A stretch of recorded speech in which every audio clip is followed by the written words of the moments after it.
এই আমি জুম করে দেখাচ্ছি, মনিটাইজেশন অপশনটি চলে আসছে। তো জুম করতেছি, এই যে দেখতে পাচ্ছেন মনিটাইজেশন। সেই মনিটাইজেশন অপশানে আমি ট্যাপ করে দিলাম। দেওয়ার পর একটু লোড নিবে, এরকম একটা ইন্টারফেস চলে আসবে, একটু অপেক্ষা করতে হবে। সেখানে দেখাবে হচ্ছে সব ধরনের এলিজিবিলিটি দেখাচ্ছে। এখানে দেখেন আমার টুলসটা এলিজিবিলিটি, সকল criteria, instream add, best for instream ads for live eligibility, তারপর স্টার্স এলিজিবিলিটি, বেস্ট ফর সব কিছু ওকে। যেহেতু আমার পেজটা আপনারা দেখতে পাচ্ছেন ব্লু টিক চিহ্ন বা গ্রিন সিগন্যাল দেখাচ্ছে, এখানে দেখাচ্ছে no monetization violation green signal.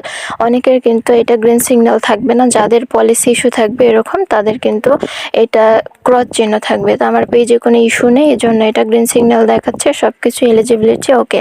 তো আপনারা এভাবে আপনাদের পেজটি চেক করতে পারেন যে এরকম মনিটাইজেশন পলিসি আসে কিনা। এটা হচ্ছে ক্রোম